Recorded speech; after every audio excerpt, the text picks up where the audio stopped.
วัสดีครับยินดีต้อนรับเข้าสู่ช่อง ATS Channel นะครับกับพบกันอีกครั้งกับการ Reaction ครับวันนี้เรามาต่อกันกับการ Reaction นะครับ KINPOST The Series EP ที่ 2 แล้วนะฮะก็ EP ที่แล้วโอ้โหแบบทำไว้ดีมากโปรดักชันยิ่งใหญ่อลังการมากนะครับผมแล้วก็ขอบคุณทุกคนนะครับที่เข้ามาคอมเมนต์แล้วเข้ามาแชร์ความรู้สึกกันนะครับผมใต้คลิป Reaction เนาะโหได้มีคนมาแบบมาร่วมให้ความรู้สึกกันมากมายมีก็ที่สำคัญคือมีคนบอกว่าเราเดาถูกทางแล้วแต่ยังเดาไม่หมดโอเคเข้าใจได้งั้นเดี๋ยวก็ต้องมาดูกันต่อเราไม่อยากจะอ่านเดี๋ยวเพราะว่าอ่านมันดูมันจะเป็นสปอยด้วยก็เลยพยายามจะอ่านผ่านๆเร็วๆนิดนึงนะครับผมแต่ก็ขอบคุณทุกคนที่เข้ามาคอมเมนต์กันนะครับผมแล้วก็ทำให้เราเห็นข้อมูลต่างๆแล้วก็ฟีดแบ็กต่างๆได้ดีมากๆเลยนะครับผมก็อย่าลืมนะครับ EP นี้จบแล้วก็มาคอมเมนต์กันอีกนะครับยินดีมากๆนะฮะแล้วก็ EP นี้เหมือนเดิมนะครับผมเนื้อหาที่จะ reaction ได้นะครับได้แค่ 60% ของเนื้อหาทั้งหมดนะครับเพราะฉะนั้นก็ขอโทษด้วยนะครับที่แบบว่าไม่สามารถทำได้เต็มเรื่องเนาะก็ต้องเป็นเงื่อนไขของทางผู้ผลิตเขานะครับโอเคงั้นก็ถือว่าเป็นเงื่อนไข reaction คร่าวๆเดี๋ยวเรามาต่อกันใน EP ที่2นะฮะ EP ที่แล้วเขาปิดไว้ด้วยการที่ว่าพอสตัดสินใจนะครับมาเป็นบริการดให้กับทางบ้านคินเนาะเพราะว่าด้วยความที่ปัญหาทางบ้านเกิดนู่นนี่นั่นก็โกงเงินไปอีกนะแล้วก็เหมือนกับแบบเขาน่าจะเป็นตัวร้ายในอนาคตได้เลยแหละเลยคิดว่าพอชจะมีบทบาทสำคัญอีกในอนาคตและยิ่งพอชมันเป็นหมากสำคัญในตระกูลนี้พอชต้องไม่ใช่ตัวละครที่ธรรมดาแน่นอนนะคะน่าจะมีเรื่องของพอชอีกต้องรอมาดูว่าจะเป็นยังไงต่อโอเคครับมาเริ่มกันอีที่2ดีกว่าก่อนอื่นขอบคุณทำ Beyond Cloud นะคะแล้วก็ไอชีอีนะที่อนุญาตทำ reaction ได้นะครับโอเคครับงั้นมาเริ่มกันเลยครับผมกับ KINPOST The Series EP ที่ 2 ครับเซนหนีไปช่วยกูด้วยไม่ว่ามันเป็นใครเอาตัวมันมาให้ไวที่สุดไอ้เงินที่มึงฝากมาใช้หนี้พวกกูมันมาไม่ถึงวะช่างมันเฮียเราย้ายไปอยู่ที่เป็นซีรีส์ที่ให้พ่อกับแม่ดูได้คือมันเหมือนหนังบู๊เลยไม่ได้เหมือนซีรีส์วายเป็นหัวหน้าไอ้2 คนนี้ในที่สุดตัวหมากกระดานนี้ก็ครบสักทีเริ่มเล่นได้โหดมากมีมาตรฐานนะจ๊ะไม่ใช่เป็นบริการอนุบาลนะจ๊ะใครบอกเป็นบริการอนุบาลมีน้อยไม่ใช่ที่นี่คือสนามฝึกซ้อมยิงปืนของตระกูลหลักซึ่งเป็นทักษะที่สำคัญที่สุดของบริการทุกคนหล่อเห็นตายกันเกลื่อนมากอีพีก่อนกฎข้อที่1บริการทุกคนต้องอยู่ประจำที่นี่จะออกไปได้ก็ต่อเมื่อปฏิบัติภารกิจเท่านั้นโทรมาทำหาอะไรจองเวลานี้เฮียคนทำงานอยู่มึงกฎข้อที่2ห้ามใช้อุปกรณ์สื่อสารส่วนตัวทุกชนิดเว้นแต่ออกไปปฏิบัติหน้าที่ถ้ามึงมีธุระด่วนจริงๆให้ใช้โทรศัพท์กลางครั้งละไม่เกิน10 นาทีทุกอย่างที่คุยจะถูกบันทึกไว้นี่เงินบ้านพักบริการก็คุกไว้มึงระวังปากหน่อยมึงระวังปากหน่อยเฮ้ยกูเป็นลูกพี่มึงแล้วก็ลูกพี่มึงด้วยสัตว์เฮ้ยมึงเป็นที่อะไรวะเฮ้ยนี่ไม่ใช่ข้างถนนมึงอย่าเอาสันดานเดิมมาใช้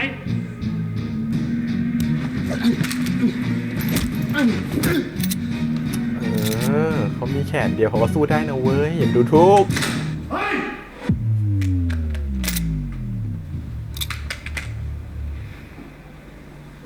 กฎข้อที่3คือบริการทุกคนต้องอยู่กันอย่างสงบห้ามมีเรื่องทะเลาะเบาะแว้งกันที่นี่ไม่ชอบความวุ่นวาย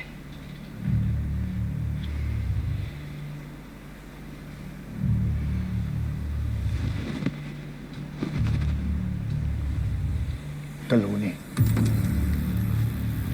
ที่นี่ไม่ใช่สนามเด็กเล่นถ้าคิดจะทำงานที่นี่จำกฎทุกข้อให้ขึ้นใจส่วนแกมากับฉันนี่คือห้องตัดยูนิฟอร์มของบริการทั้งหมดแล้วถ้านายโชคดีไม่โดนยิงตาย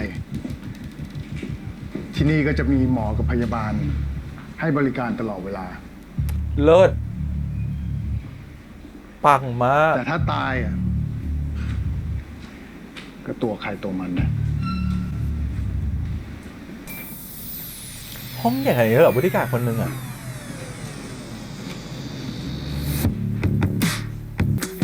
อ๋ออยู่แชร์กันเอ็นดู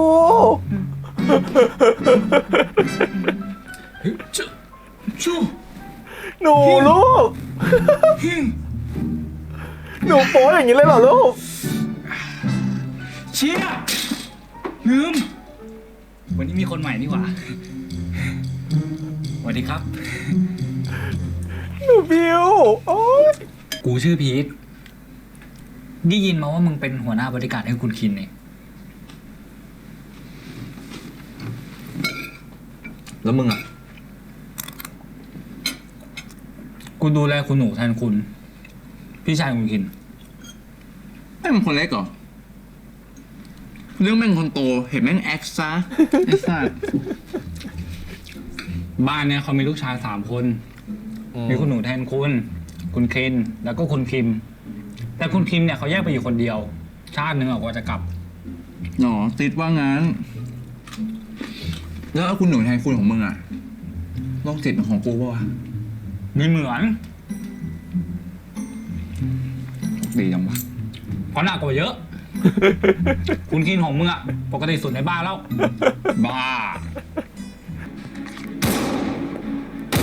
โอ้โหเท่มาก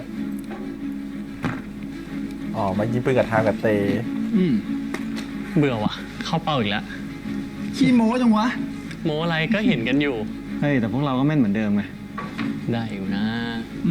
แก๊งเพื่อนเขา3 คน ใครวะ เด็กใหม่มึงเหรอ ทรงมึงเลยนะ ป้ากูฝากมา ชื่อพอชมึงใช้มันได้ตามสบาย ฝากป้ามึง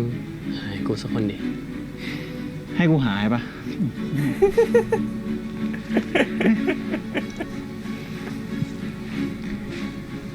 ไม่เป็นไรหลานเล่น แฟนแกเนาะ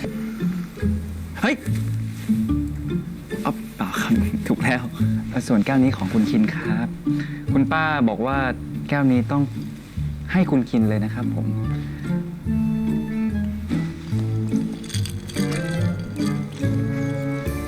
กูยังไม่หิว ยกให้มึงเลย ไม่เป็นไรครับ ผมอิ่มแล้วเพิ่งกินมาเมื่อกี้แน่นเลย ทำไมวะ กินดิ ไม่เป็นไรครับ ผมเกรงใจ เดี๋ยวผมยืนดูลาดราวให้ มึงจะกินไม่กิน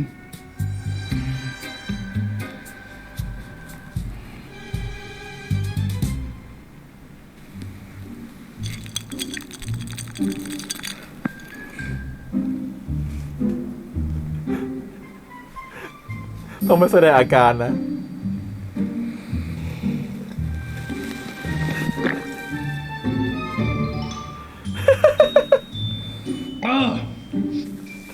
สดชื่นชื่นใจ แม่นยังเลยนะครับที่รัก ธรรมดา 2 คนนั้นนี่คือแบบว่า ยิ่งอะไรของมึงวะเป้าตั้งใหญ่โต ว่าเป้ากระดาษแม่งไม่มันเลยว่ะ เฮ้ย มึงเอาแอปเปิลไปวางตรงนู้นดิ ไง ให้กูวางไหนวะ บนหัวมึง เฮ้ย มุมนี้ดีว่ะ กูพูดจริง รออะไร หรือมึงไม่กล้า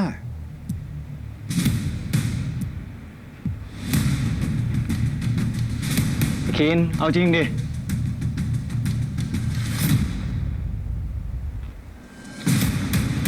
ต้องใช้ความเชื่อใจมากเลยนะ โอ้โห ไป กินข้าว ไปชงกาแฟแล้วเอาไปให้กูที่ห้องนั่งเล่น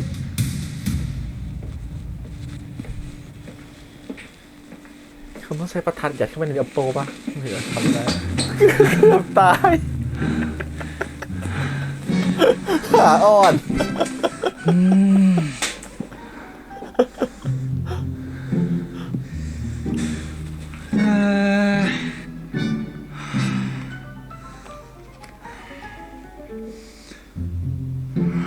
สูบบุหรี่ในห้องครัวไฟจะไหม้เปล่าวะเนี่ย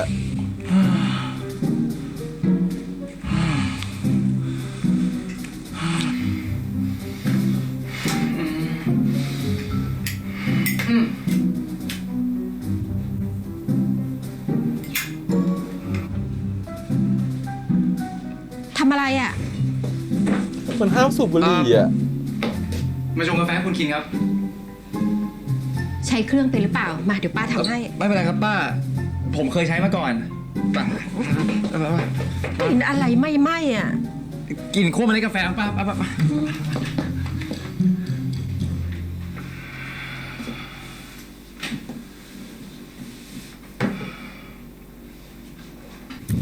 เอาแหละฉันว่าแล้ว เฮีย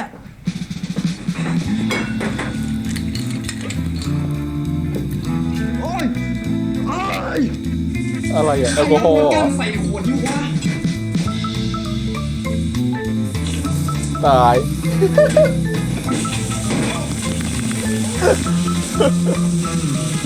โอ้ เล่นนี้เหรอมึงวะไอ้เหี้ยบ้านเสียหมดแล้วเนี่ย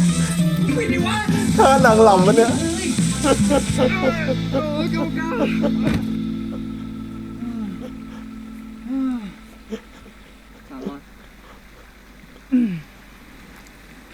ใครพัก ลุก มาวิทย์เองไหม ไปฝึกซ้อมประจำวันต่อ เราห้องน้ำไม่ฟังกูหน่อยเหรอวะ ถ้าแบบกูไม่ไหวแล้ว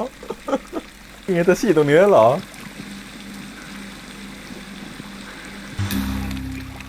ไม่ห้ามีปลาอยู่ นี่คือแผนผังตระกูลหลักกับธุรกิจที่ดูแลทั้งหมด ปลาจะตายไหมวันนี้ นายมีเวลา 30 นาทีจำให้ได้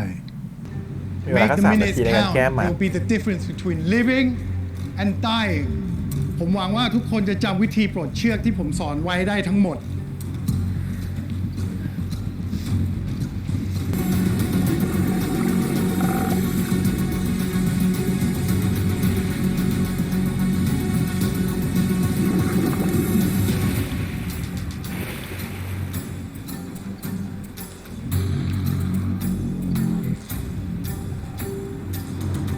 Hey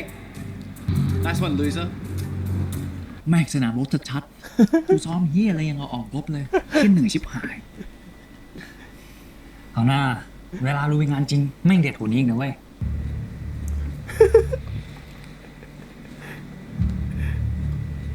คุณหนูไงครับคุณหนู คุณหนูครับ คุณหนู ใครฆ่าอลิซาเบธกับเซบาสเตียน อันนี้จะเป็นกับเซบาสเตียน คอยวัด ปลาครับสุดรักสุดหวงของคุณหนูไอ้ ใครฆ่าอลิซาเบธกับเซบาสเตียน ฉันว่าแล้วไอ้ฉี่เมื่อกี้แน่เลยอ่ะ กูเปลี่ยนยี่ห้อขนมปังนี้ป่ะ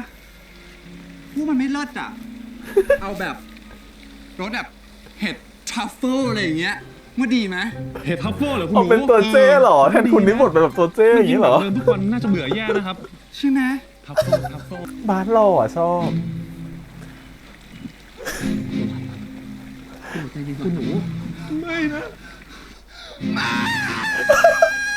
สองคือเล่นแบบเต็มมาก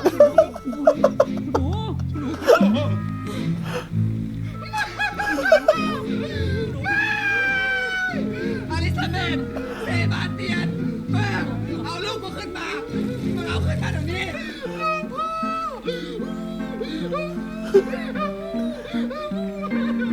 เฟิร์สสิลูก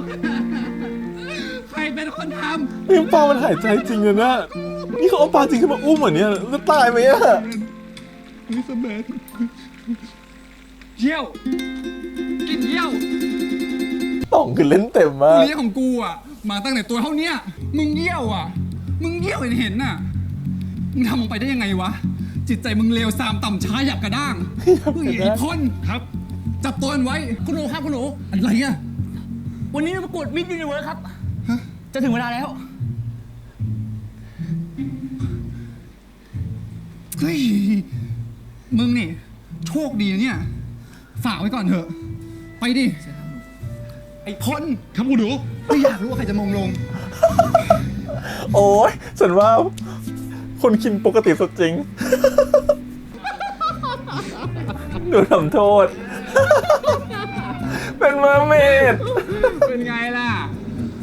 คิดว่าจะรอดเหรอมึงอ่ะ เอาตรงๆเฮ้ย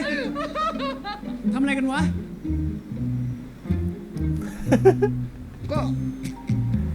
ก็มันฆ่าอลิซาเบธกับเซบาสเตียนกูอ่ะไม่เยี่ยวเสร็จมันก็ดีเท่าไหร่แล้วโถเอ้ยไอเด็กใหม่ พอได้ละ เดี๋ยวกูซื้อให้ใหม่ กูว่าปลาตัวนี้มันไม่น่าเลี้ยงหรอก ก็จริงอลิซาเบธกูอ่ะน่ารักกว่ามึงตั้งเยอะ อันนึงอ่ะก็มาเอามันคืนไปเลยลีก แม่ปลาน้อย มาน้อย หางมึงสวยดีนี่หว่าพอส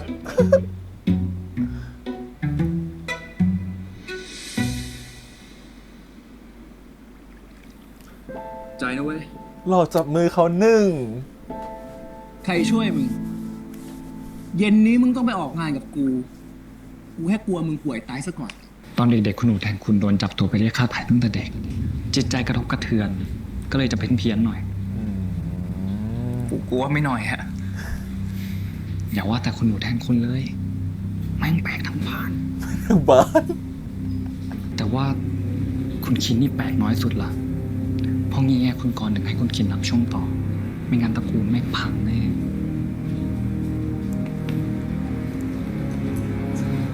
โอเค แต่ละคนมีความเวียดเนาะ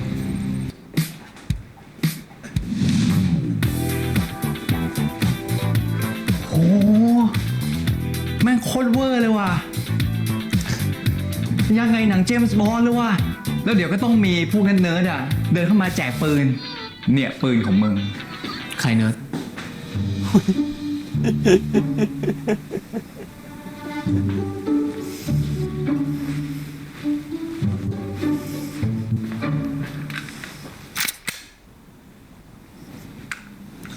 อ่ะ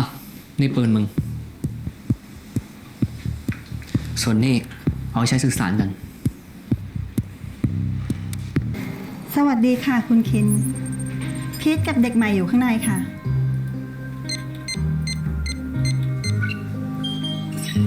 ขอบคุณครับคุณเอริกา เชิญค่ะ คุณเอริก้าชอบอ่ะ ยังไม่เสร็จอีกเหรอ เสร็จแล้ว คืออาร์มเป็นแบบหน้าที่เป็นต้นหนห้องดูแลอาวุธ มูจังเลย เป็นผู้ดูแลคลังแสง ไป เดี๋ยว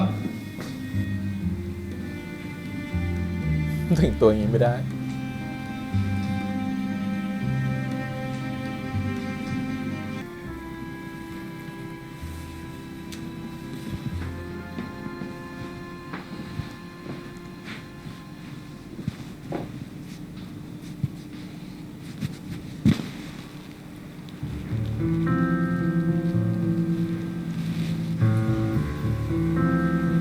อะไรเนี่ยมีจังหวะสโลว์ด้วย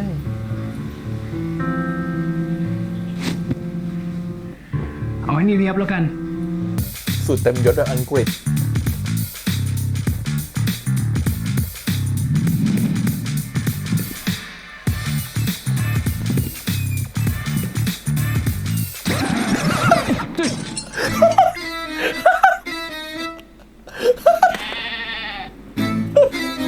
คือรถ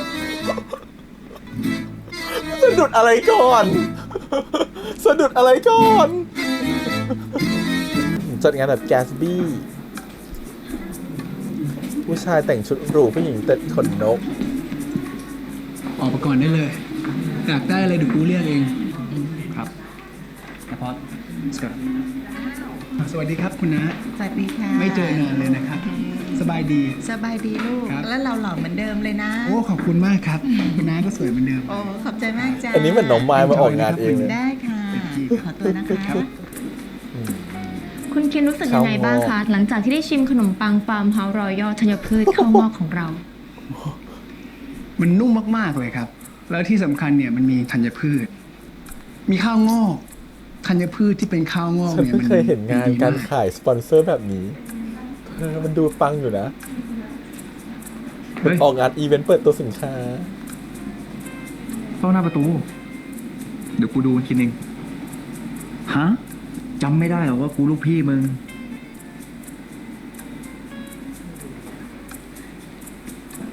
ลูกพี่ที่ยังไม่ได้เก่งไม่ได้เรื่องอะไรเลย เดี๋ยวงานเสียแน่เลยฉันว่า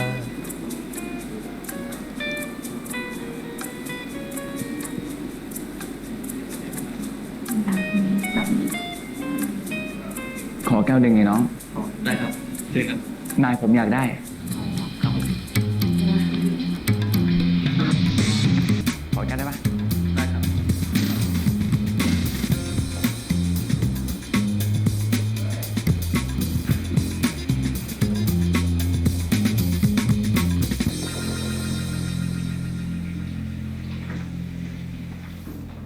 อุ๊ย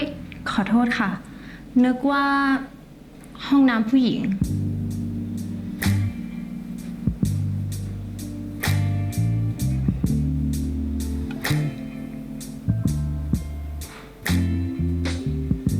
ขอโทษที คุณไม่ใช่สเปคผม คุณก็ไม่ใช่สเปคฉันเหมือนกัน ฉันว่าเป็นนักฆ่าฉันว่าแล้ว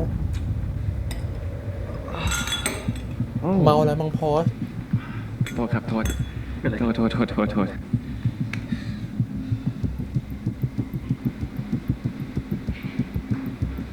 ไอพอดคุณคินล่ะ นั่นไงนี่เนาะ ไม่มีเขาอยู่ไหนอะแล้ว oh come on man we gotta go find him โอ้ยตายแล้ว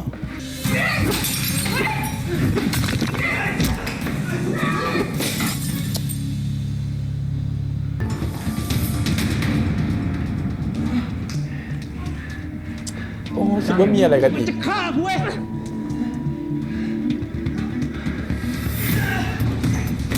เอ้า ทีมทำไมวะแล้วมึงมาอยู่ดีๆวะ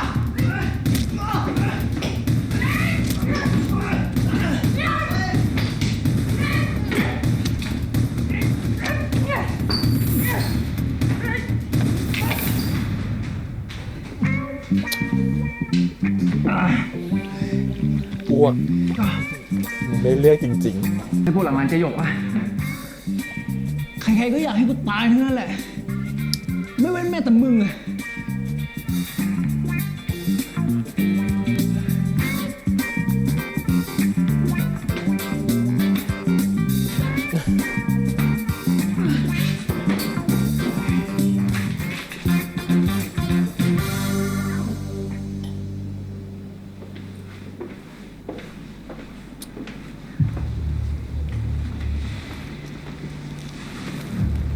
บริการใหม่ของไอ้คินอะเป็นยังไงบ้าง ก็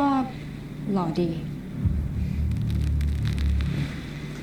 Tell me something that I don't know ขี้เล่นไปหน่อย แต่ฝีมือใช้ได้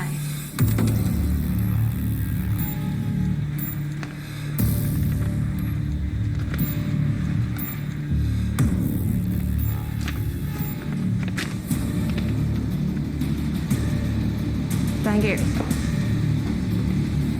นี่ใครเวกัสเหรอ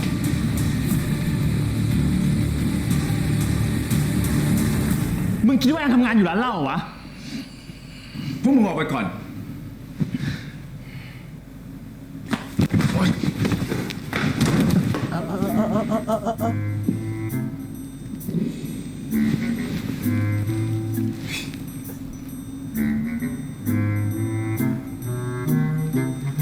แล้วเธอก็นุ่มนิ่มมองหน้าเขาเฉย เฮ้ยเอามันออกไป ด่ามันสิเถอะ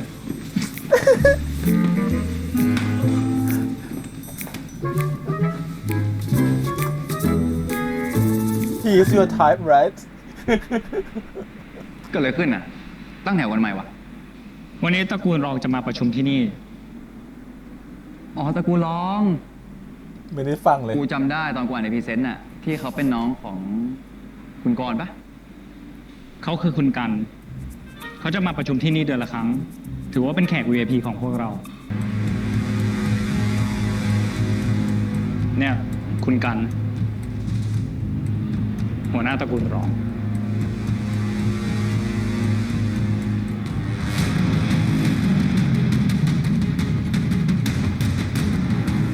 ส่วนเนี่ยคุณเวกัส ลูกชายคนโต เทียบได้กับคุณคิน มีมองหน้าพอแล้วผมคิดด้วยนะ จะรู้มึงไหมเนี่ย มึงหล่อนะเนี่ยเขายิ้มให้มึงอ่ะ ธรรมดาอ่ะ มีผลก สอ ระ ง ทบ ตระกูลนี่คือแบบว่าคนละชนชั้นเลยนะ โปรเจกต์หลักของเรา บริการนี่แต่งตัวคนละแบบกันเลย จริงๆแล้วการดำเนินการเนี่ย ไอ้นี่มันทำเกาไอ้เฮี้ยนี่มันทำเกาหัวแตกละเกาให้อาหารปลาอยู่ดีอ่ะ ไอ้นี่มันก็มาจากไหนก็ไม่รู้อ่ะ แล้วมันก็มาผลักเกาอ่ะ แล้วมันยังบอกอีกนะว่าจะตบเกาให้ตาหลุดอ่ะป้า โอ้โห ที่พูดมานี่คือหนังคนละม้วนเลยนะครับ ใครใช้ให้มึงพูด เดี๋ยวใจเย็น ไอ้พอดมันเด็กใหม่อ่ะ เฮียทำไมเดี๋ยวนี้มาตรฐานของการคัดคนของตระกูลหลักมันเปลี่ยนไปอ่ะ ตั้งแต่ ข้ออ้าง เจ็กจะบอกอะไรไว้ให้นะ ไม่ใช่ว่าจะสอนยิงปืนกันอย่างเดียว หัดสอนมารยาทซะบ้าง การสั่งสอนคนน่ะเป็นหน้าที่ของฉัน คนของฉัน ไม่ต้องให้ใครมาลำบาก คือผมไม่ได้ตั้งใจครับ ตอนแรกผมนึกว่าน้องเขาคือลูกแม่บ้าน ป้ามันถามว่าเกาหน้ามันเหมือนลูกแม่บ้านเหรอป้า เอ้าก็เนี่ยถ้าไม่เชื่อเดี๋ยวผมพาลงไปดู มันมีแม่บ้าน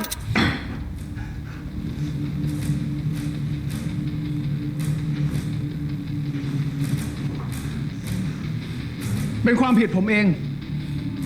ที่ดูแลลูกน้องไม่ดี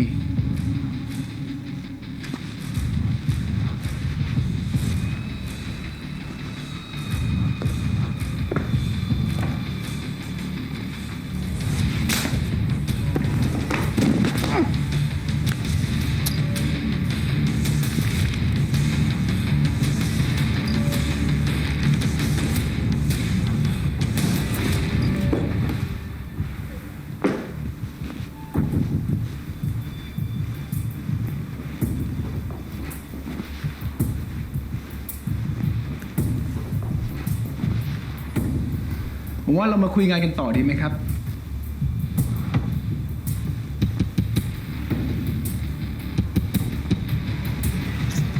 พี่กบทรงสินนี่คือแบบใช้แค่ปากสายตาคือน่ากลัวมากอะ เพราะถ้าในส่วนของผลประกอบการรวมเนี่ยไม่ต้องห่วงครับ แต่ในเรื่องโปรเจกต์ที่เรากำลังทำผมมีความกังวลเล็กน้อย ไอ้เหี้ยกินไอ้สัตว์ มึงห้ามกูไหมวะ มึงใจเย็นๆดิ คุณคินเขาเพิ่งช่วยชีวิตมึงไว้นะเว้ย ช่วยหาอะไร ก็ถ้าคุณคินไม่ทำแบบนั้นน่ะ มึงโดนตระกูลลองยิงทิ้งไปแล้ว ไปทำกับลูกเขาขนาดนั้นน่ะ มึงคิดดีๆ ถ้าคุณคิดเขาจะฆ่ามึงจริงๆอ่ะ เขาไม่ยิงมึงทิ้งตรงนั้นง่ายกว่าเหรอ จะปล่อยให้มึงรอดมาคุยกับกูแบบนี้ทำไม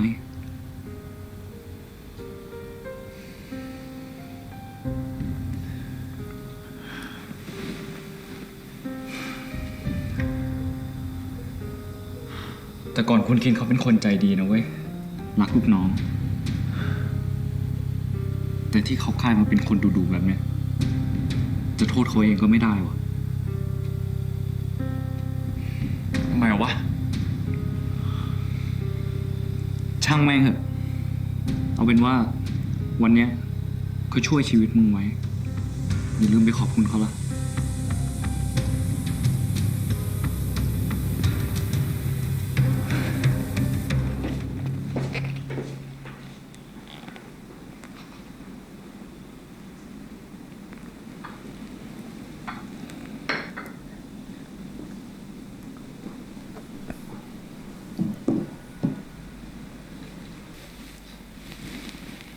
ถ้ามึงไม่กล้ากินกูร้องให้ก็ได้นะ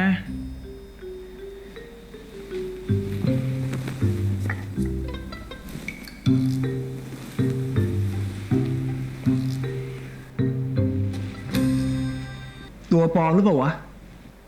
กูก็สงสัยเหมือนกันว่ามึงตัวปลอมปะวะ ถ้ามึงตัวจริงคงปล่อยให้กูโดนยิงตายห่าไปแล้ว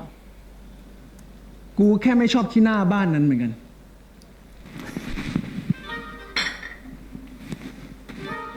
มึงนี่แม่งชงเป็นแต่เหล้าจริง กูว่ากูกะสูตรไม่ผิดนะเว้ย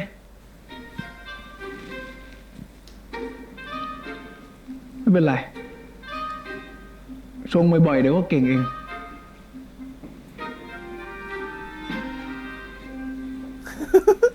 ไอ้พอร์ต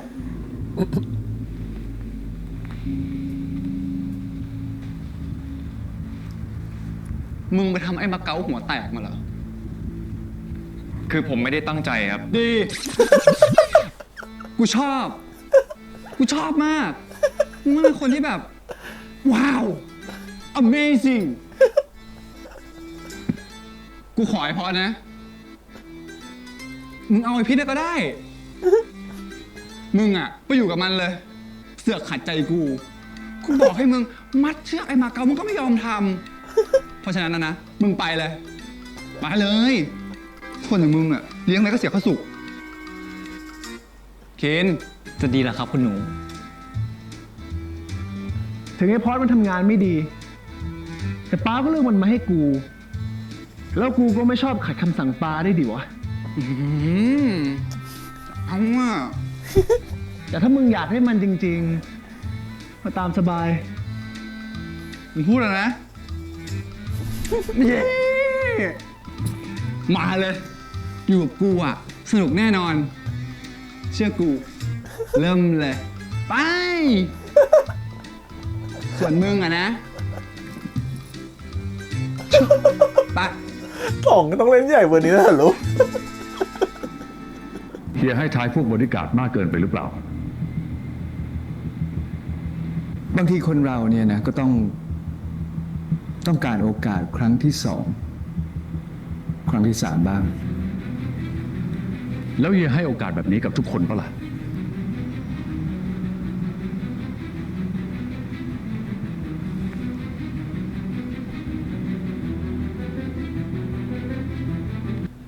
ป้าครับ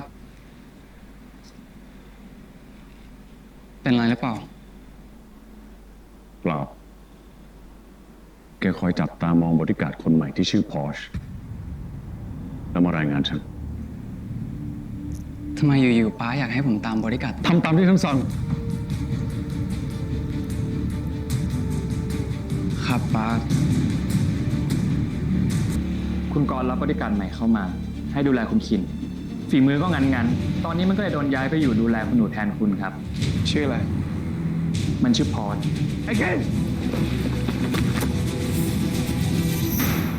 โอเคครับก็ EP นี้นะครับก็เป็นการมาให้เรารู้จักตระกูลหลักตระกูลร้อนเนาะแล้วก็คนต่างๆที่อยู่ในตระกูลหลักตระกูลร้องมากขึ้นเนาะก็มีทั้งบริการใหม่ที่เราจะเห็นหน้าค่าตาเนาะที่เราจะเห็นแต่ EP ที่แล้วแหละแต่ก็มาเห็นรู้จักเพิ่มเติมใน EP นี้เนาะก็หลักๆก็จะมี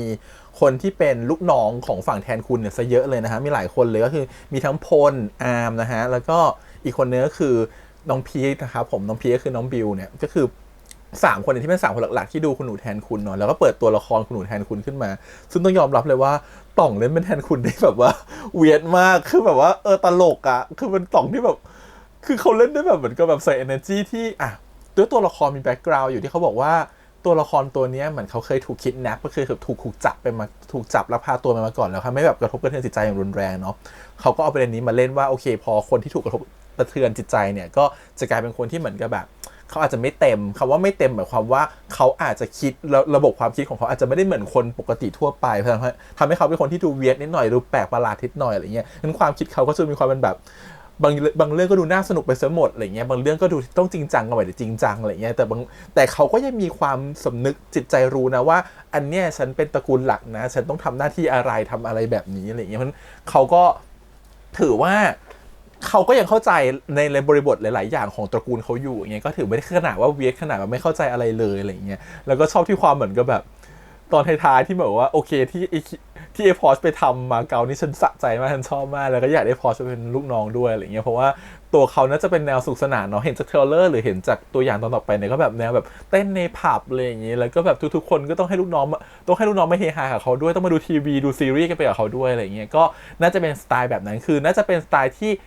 วันๆมีแต่เรื่องสนุกไปวันๆอะไรเงี้ยไม่ได้จริงจังกับงานอะไรที่มันแบบเป็นงานจริงจังของตระกูลอะไรเงี้ยแต่เราก็ไม่แน่ใจนะว่าเขามีพาร์ทในความจริงจังหรือเปล่าแต่เรื่องยังไม่ได้เปิดออกมานะแต่หลักๆเนี่ยความจริงจังทั้งหมดยังตกอยู่กับคินเนาะแต่ EP หน้าก็มีการเปิดมาหน่อยว่ามีเรื่องของมีบิ๊กเนี่ยก็คือตัวละครที่เป็นเหมือนบริการหลักของคินเนี่ยเขาไปรายงานให้กับตัวคิมฟังคิมเหมือน ก็คือน้องเจฟเซเทอร์นะเขาก็ไปอยู่ที่คอนโดเนาะที่เขาบอกแยกไปอยู่อีกที่หนึ่งก็ประหลาดเหมือนกันก็มีการไปรายงานก็ไม่แน่ใจว่าตัวคิมเนี่ยทำหน้าที่อะไรให้กับตระกูลนี้เหมือนกันเพราะว่าเขาน่าจะมีบทบาทบางอย่างเหมือนกันเขาถึงแบบเขาอาจจะติดไปหน่อยแต่เขาน่าจะมีบทบาทบางอย่างแหละไม่งั้นเขาไม่มาทายสืบหรอกว่า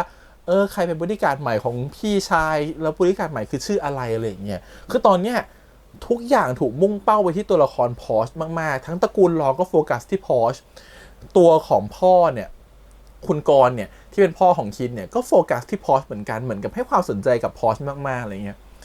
ขณะเดียวกัน EP หน้าก็เหมือนคิมใช้ความสนใจพอชเหมือนกันเราเลยรู้สึกว่าพอชน่าจะเป็นตัวละครที่มีความพิเศษบางอย่างแล้วแหละเพราะว่าเมื่อกี้มีประโยชน์หนึ่งของที่คุณกรณ์พูดไว้ก็คือบางครั้งคนหนึ่งต้องได้รับโอกาสที่2โอกาสที่3อย่างเงี้ยเรารู้สึกว่ามันน่าจะมีความผิดหรือเรื่องราวอะไรบางอย่างเกี่ยวกับพ่อแม่พอชหรือเปล่าหรือคุณอาพอชในอดีตที่เหตุที่ทำให้พ่อแม่พอชตายน่าจะเป็นเหตุผลหนึ่งที่เกี่ยวข้องกับตระกูลหลักหรือเกี่ยวข้องกับคุณกรณ์ก็อาจจะรู้สึกผิดหรือเปล่าหรืออยากต้องการแบบดูแลตระกูลดูแลบ้านพอชแทนโดยการให้ดูแลทั้งปอร์เช่แล้วก็พอชอะไรอย่างเงี้ยก็เลยรับพอชมาเป็นบอดี้การ์ดรับพอชมาทำงานด้วยเลยไม่แน่ใจว่าไม่แน่ว่าพ่อแม่ของพอชอาจจะเคยทำงานกับคุณกรณ์ก่อนหน้านี้ก็ได้อะไรเงี้ยอาจจะเป็นมีบทบาทสำคัญในอดีตแล้วก็ก่อนที่จะตายไปอะไรเงี้ยก็เลยเกิดความรู้สึกผิดอะไรบางอย่างเลยต้องเอาพอชเข้ามาอยู่ด้วยทำให้เมื่อกี้มันมีประเด็นตรงที่ว่าให้โอกาสครั้งที่2ครั้งที่3เนี่ยทำไมคุณกันที่เป็นตระกูลรอนเนี่ยถึงรู้สึกว่าเฮ้ยมันมีบางอย่างที่เกี่ยวกับพอชว่ะเลยให้ลูกชายไปสืบอะไรเงี้ยแล้วก็เหมือนกับลูกชายเองก็มีการไปเทสบอดี้การ์ดของคินมารอบนึงแล้วนะด้วยการจ้างนักฆ่าผู้หญิงไปนอนแล้วก็ไปเทสบอดี้การ์ดมาว่ามีฝีมือมากน้อยแค่ไหนเพื่ออยากจะรู้เชิงของบอดี้การ์ดบ้านนี้คนใหม่ว่าเป็นยังไงอะไรเงี้ยซึ่งก็เหมือนกับเวกัสจะให้ความสนใจพอชระดับหนึ่งเหมือนกันอะไรเงี้ยแล้วมีการอมยิ้มให้ด้วยตอนเดินลงจากรถก็เลยเหมือนกับเนี่ยเหรอบอดี้การ์ดคนใหม่อะไรเงี้ยเลยไม่แน่ใจว่าคือตัวละครเวกัสเขาต้องคู่กับพีทในเรื่องเนาะแต่ก่อนนั้นที่จะคู่กับพีทเราเหมือนกับว่าเขามีเหมือนกับต้องแบบทำร้ายทารุณพีทเลยคิดว่าก่อนที่เขาจะชอบพีทเขาน่าจะเหมือนเอาพีทเป็นเครื่องมือในการทำร้ายก่อนหรือเครื่องมือในการทารุณก่อนเลยคิดว่าเขาอาจจะมีแนวโน้มไหมที่เวกัสแต่การที่มาติดตามตัวพอชอาจจะมีสิทธิ์ชอบพอชก่อนไหมอันนี้เราไม่แน่ใจเราเดาๆนะคิดว่าอาจจะเป็นไปได้หรือเปล่าอะไรเงี้ยเพราะว่าเขาดูให้ความสนใจพอชเหมือนกันคิดว่าพอชก็คงจะเป็นหมากสำคัญในกระดานนี้จริงๆแต่เขาถึงว่า EP ที่แล้วถึงบอกว่าเกมออนแล้วก็คือหมากกระดานนี้ครบแล้วงั้นคิดว่าเป็นเหตุผลที่ว่าทำไมพอชถึงดูสำคัญจังและ EP นี้ก็พูดถึงแบบเปิดตัวละครใหม่ๆอย่างมาเก๊าก็เข้ามาแล้วนะครับผมก็คือน้องชายเวกัสเนาะแล้วก็มีเรื่องกับตัวพอชไปแล้วก็มีพูดถึงเรื่องบอดี้การ์ดทั้งหมดคนอื่นๆพูดถึงตัวละครต่างๆธุรกิจของตระกูลหลักตระกูลรองทำอะไรกันชอบการไทยอินสปอนเซอร์มากเลยเข้างอกของฟาร์มเฮาส์เจ๋งเนาะคือเนียนๆเข้ามาแบบเป็นงานเปิดตัวสินค้าดีแล้วก็ชอบความแบบยิ่งใหญ่ของตระกูลหลักคือตระกูลหลักกับตระกูลรองเนี่ยดูแบบดูคนละชั้นกันมากเลยตระกูลหลักดูฟู่ฟ้าไฮโซหรูหราตระกูลรองเหมือนอยู่ห้องแถวเหมือนอยู่ตึกแถวดูรวยแต่เหมือนดูห้องแถวดูแบบคนละระดับมากบริการก็ดูเป็นกุ้ยส่วนบริการฝั่งนี้ดูแบบใส่สูทเนี้ยบทุกคนอะไรเงี้ยคือแบบดูคนละชั้นมากมันให้เห็นความต่างจริงๆว่าตระกูลหลักมันยิ่งใหญ่กว่าขนาดไหนอะไรเงี้ยก็ทำไมตระกูลรองถึงต้องคอยอิจฉาตระกูลหลักอาจจะเป็นสาเหตุหนึ่งหรือเปล่าพี่น้องต้องทะเลาะกันอะไรเงี้ยเลยทำให้ตัวคินก็ถูกจ้องหมายจะทำร้ายจากทั้งทุกๆคนทั้งคู่แข่งแล้วก็ตระกูลรองอะไรเงี้ยแล้วอีกเรื่องนึงคือชอบนะที่เอาตัวละครผู้หญิงมาปกติซีรีส์วายส่วนใหญ่ตัวละครผู้หญิงมามันจะมีความเป็นเหมือนตัวละครผู้หญิงจะถูกกดลงไปเป็นเหมือนเลเวลที่แบบดูเป็นตัวละครที่เข้ามาแล้วก็จากไปแบบรวดเร็วดูเป็นแบบตัวละครที่ไม่ได้น่าสนใจหรือไม่มีบทโดดเด่นอะไรเงี้ยแต่ชอบที่เขาก็คือเรื่องนี้ผู้ชายเยอะมากแหละก็เลยมองว่าเขาจะเอาพื้นที่ไหนกับผู้หญิงเข้ามาอยู่ในตรงนั้นอะไรเงี้ยซึ่งเราก็จะเห็นผู้หญิงเข้ามาในหลายๆบริบทเนาะอาจจะเป็นหัวหน้าแม่บ้านหรือว่าจะเป็นผู้หญิงอย่างที่เป็นนักฆ่ารู้สึกว่าเฮ้ยผู้หญิงคนนี้ไม่ได้มาแค่เป็นแบบสวยๆมายั่วแบบผู้ชายในเรื่องอีกแล้วอย่างเงี้ยแต่เป็นผู้หญิงที่มาเป็นนักฆ่าเลยจ้ะอะไรเงี้ยก็เหมือนมันเพิ่มเลเวลให้กับบทบาทของผู้หญิงในซีรีส์นี้ซึ่งสำหรับเรารู้สึกว่า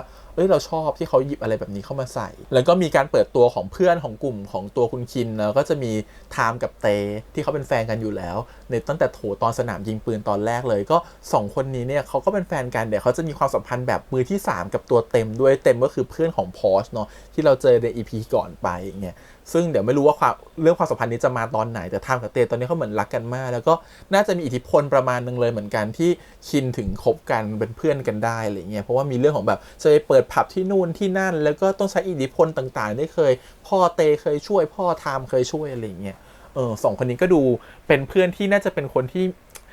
กลุ่มคนรวยด้วยการมีอิทธิพลเหมือนกันอะไรอย่างงี้ซึ่งต้องยอมรับว่าน้องอาร์ตที่เล่นเป็นบทเตดูแพงมากชอบตอนแบบปลายตามีความแพงอยู่อะไรเงี้ยอีกเรื่องที่อยากพูดคือบท MVP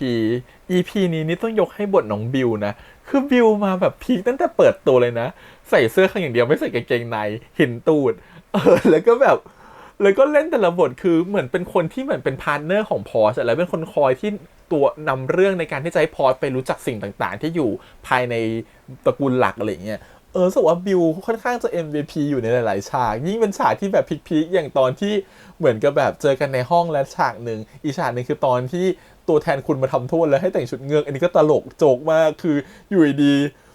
เอาพอชมาแต่งตัวเป็นเงือกอะไรเงี้ยแล้วก็โยนแบบเบ็ดขนมปังอะไรเงี้ยก็เป็นฉากที่ตลกแล้วก็รู้สึกว่าบิวเป็นตัวละครที่เขาต้องการเปิดมาให้เห็นถึงความน่ารักของตัวละครตัวนี้ว่าเป็นถึงบอดี้การ์ดก็จริงแต่ก็มีความน่ารักแฝงอยู่เขาก็ว่าทำไมเขาถึงบอกบริการที่เนี่ยเหมือนอนุบาลหมีน้อยเพราะมันมีความน่ารักของดูดิแต่ละคนอาร์มหรือว่าจะเป็นแบบพลอย่างเงี้ยทุกคนมันจะมีคาแรคเตอร์ที่มันน่ารักอยู่อาจจะเพราะว่าเป็นบริการของแทนคุณด้วยหรือเปล่ามันก็เลยดูเป็นแบบมาด้วย energy แบบขำอาร์และตลกส่วน EP เนี่ยเนื้อเรื่องของ EP เนี่ยไม่ได้เข้มข้นมากแต่จะไปในพาร์ทของการที่ให้ตัวละครกับคนดูเนี่ยเข้าใจบริบทของตระกูลหลักไปพร้อมๆกันอะไรอย่างเงี้ยแล้วก็ชอบความตลกที่ใส่เข้ามาหรือ EP เนี่ยพอมันไม่ได้มีบทที่มันเข้มข้นมากเขาก็เลยใส่ความตลกเข้ามาเสียเยอะซึ่งเราสึกว่ามันพอดีนะแล้วมันตลกมากอย่างเช่นแบบฉากลื่นประตูหรือฉากแบบแทนคุณแบบว่าตอนที่ปลาตายอย่างเงี้ยเขากอดปลาจริงนะแล้วปลาไม่ตายหรอผมตกใจมากคือเห็นปลาพังงาบอยู่เนี่ยปลาจริงนะซึ่งแบบโหสุดเหมือนกันนะคือไม่รู้ว่าคิดว่าปลาตัวจริงยังไม่ตายนะแต่เอามากอดก่อนเพื่อจะรีบเอาไปลงน้ำอะไรอย่างเงี้ยฉากนั้นต้องแบบรีบถ่ายรีบเล่นน่ะคือน่ากลัวมากอะไรเงี้ยก็ถือว่าพาร์ทของตลกหรือพาร์ทของความขำขันเนี่ยทำออกมาได้ดีเลยแล้วก็ตลกจริงๆแล้วแต่อันที่ปล่อยออกมาคือไม่คิดว่าจะปล่อยออกมาอย่างเช่นแบบดึงกางเกงออกมาแล้วเห็นกางเกงในอะไรเงี้ยคือมันมีฉากที่แก๊กหลายๆฉากซึ่งรู้สึกว่าเฮ้ยตลกได้ว่ะแล้วมันเอาอยู่เหมือนกันนะไม่ใช่แค่บูล้างผลาญอย่างเดียวแต่มันตลกได้ด้วยคือต้องอย่างนี้ก่อนคือ EP ก่อนเนี่ยเราให้พ่อแม่เราดูหูอยากดูมากอยากดู EP 2 ต่อแล้วชอบมากอะไรเงี้ยตอนนี้มานั่งทำใจแล้วถ้าจะให้ดู EP 2 พ่อแม่จะงงหรือเปล่าว่าอ้าว EP ที่แล้วดูแบบบู๊เลยพอมาดู EP นี้ตลกเฉย พ่อแม่จะเริ่มงงหรือเปล่าพ่อแม่ยังไม่รู้ว่าเป็นซีรีส์วายยังไม่รู้ว่าตัวเอกจะเป็นซีรีส์วายเดี๋ยวไม่รู้เพราะฉะนั้นน่ะเดี๋ยวเขาเห็นไทม์กับเตเดี๋ยวเห็นอะไรต่างๆไม่รู้เขาจะเริ่มสงสัยหรือเปล่านี่ลูกออนซีรีส์มาให้พ่อแม่ดูอย่างเงี้ยเดี๋ยวจะค่อยๆบอกเขาไปว่านี่เป็นซีรีส์วายนะเดี๋ยวลองดูว่าเขาจะดูได้ไหมนะครับนี่พยายามจะเทสกับพ่อแม่เหมือนกันเพราะว่ารู้สึกมันมีความเป็นหนังบูมากๆแล้วก็ใครๆก็ดูได้อะไรเงี้ยไม่จำเป็นต้องแบบคนที่ชอบซีรีส์วายอยู่แล้วคือเป็นแบบคนอื่นทั่วไปก็น่าจะดูได้ก็ลองเทสกับคุณพ่อคุณแม่ดูว่าเขาดูซีรีส์เรื่องนี้ได้ไหมแต่ก็จะเห็นนิดๆหน่อยๆออกมานะเราจะเริ่มเห็นความสัมพันธ์ของคินกับพอชที่ค่อยๆเริ่มออกมาแบบเห็นมากขึ้นเนาะคินจะเริ่มแบบเวลาเขาอยู่กับพอชเขาเริ่มอ่อนลงมันมีบทนึงที่พูดออกมาตอนที่พีชในเรื่องบอกว่าแต่เดิมคินเขาก็เป็นคนที่น่ารักมากใจดีมากใจดีกับลูกน้องมากแต่มีเหตุการณ์นึงเขาเปลี่ยนต้องโหดขึ้นเราไม่รู้ว่าเหตุการณ์นั้นคืออะไรมันน่าจะเป็นเหตุการณ์ที่สำคัญบางอย่างอาจจะเป็นการจากไปของคนรักหรือว่าเขาไม่ให้ความสำคัญกับความรักแล้วเพราะว่าเราจะเห็นในเทรลเลอร์ที่เขาน่าจะหาผู้ชายมาปรนเปรอความสุขเขาเนาะหรือว่าอาจจะเป็นเหตุการณ์อื่นที่เกี่ยวกับว่าเขาต้องขึ้นมารับผิดชอบตั้งแต่อายุยังเล็กทั้งที่ตัวเขายังไม่พร้อมอะไรเงี้ยพอพี่น้องแต่ละคนไม่เอาธุรกิจของตระกูลเลยอย่างเงี้ยเขาต้องขึ้นมาดูแลทำให้เขารู้สึกว่าเขาต้องเป็นผู้ใหญ่แบบเร็วๆทำให้เขากลายเป็นคนที่จากคนที่น่ารักก็กลายเป็นคนที่ต้องตึงเครียดขึ้นอะไรเงี้ยก็เลยไม่รู้ว่าเป็นเหตุการณ์อะไรที่ทำให้เขาต้องเปลี่ยนเป็นคนแบบนี้อะไรเงี้ยซึ่งคิดว่าเดี๋ยวตัวพอชจะเข้ามาทำให้เขากลับเป็นคนที่น่ารักเหมือนเดิมและดึงด้านอ่อนของเขาออกมาดึงด้านน่ารักของเขาออกมาทำให้เขารู้สึกหลงรักพอชมากขึ้นอะไรเงี้ยตอนนี้เขาแบบแค่ตัวพอชมางุยอยู่บนอกตอนเมาเขาก็แบบมีความแบบมองนะจ๊ะตอนที่จับสูตรให้ผูกไทยก็มองแบบมีความค้างอยู่ก็เลยมันมีประโยชน์ที่เหมือนกับ you are not my type นะที่บอกผู้หญิงไปซึ่งว่า type ของเขาคือเขาชอบผู้ชายนั่นแหละเขาก็บอกไกลๆอยู่แล้วแต่เขาอาจจะไม่สนใจเรื่องความรักมั้งน่าจะแบบว่าหาผู้ชายมาปนเปื้อนเฉยๆ อะไรแบบนี้ก็ต้องรอดูว่าเขาจะพัฒนาความสัมพันธ์ระหว่างตัวเขากับพอร์ชไปในรูปแบบไหนนะฮะและเดี๋ยวคงจะเห็นด้านมืดของเขาเพราะว่าเขาบอกว่าบ้านนี้ประหลาดทุกคนใช่ไหมความประหลาดของคินก็น่าจะเป็นอย่างนี้แหละเขาน่าจะมีการแบบซื้อผู้ชายมาปนเปื้อเขาในอีก EP ต่อไปจากนี้ก็ได้อะไรเงี้ยแล้วเดี๋ยวพออาจจะเห็นด้านนี้รู้สึกว่าคุณคินมีด้านนี้ด้วยว่ะอะไรอย่างเงี้ยก็เดี๋ยวต้องรอดูกันว่าจะมาแนวไหนนะฮะโอเคก็ EP นี้ก็น่าจะประมาณนี้นะครับผมกับ KinPod The Series เนาะก็ถือว่าเป็น EP ที่มาแบบเบาๆสมองไม่ได้แบบว่าหนักหนาอะไรมากไม่ได้ใส่เนื้อหามาเข้มข้นมากแค่ให้เรารู้จักตัวละครต่างๆมากขึ้นและ EP หน้าก็จะน่าจะเปิดตัวละครอีกชุดใหม่ชุดหนึ่งเพราะว่าตัวละครเรื่องนี้เยอะมากการจะให้คนมารู้จักตัวละครทุกตัวภายในแบบครั้งเดียวมันคงลำบากต้องค่อยๆทยอยเล่าออกมาทีละตัวก็ต้องรอดูว่า EP หน้าเขาจะพูดเรื่องอะไรนะครับน่าจะพูดของภารกิจต่างๆมากขึ้นแล้วมีแบบว่ามีการไปดิวธุรกิจมีการจะมายิงพอร์ชอะไรเงี้ยก็ต้องรอดูกันนะครับโอเคอาทิตย์หน้างดเนาะสงกรานต์นะครับเขาจะมี Special EP ก็เดี๋ยวรอดูว่า Special EP จะเป็นยังไงแล้วเดี๋ยวมาเจอกันใน EP ที่3 EP ที่3เนี่ยจะมีพี่แอดมาด้วยนะครับมา reaction อีกคนนึงเป็น2คนนะครับก็ขอบคุณแล้วกันนะครับทุกคนที่ติดตามกันในวันนี้ฝากกดไลค์กดแชร์กด Subscribe ด้วยนะครับแล้วก็ติดตามด้วยเสียงทาง YouTube Instagram Twitter แล้วก็ Facebook ครับก่อนจะจากไปนะครับยกถ้วย MVP ให้กับวันนี้เลยครับน้องบิวนะครับผมแล้วก็น้องต่องเอาไปเลยเธอฉันยกรางวัลนี้ให้เก่งมากคือน้องเก่งมากนะครับผมรู้สึก EP นี้เขาเอาแย่งซีนทุกคนไปหมดเลยรอลงมาก็เป็นบิวนะครับ2คนนี้คือแย่งซีนไปหมดเลยนะฮะโอเคไปแล้วครับวันนี้บ๊ายบาย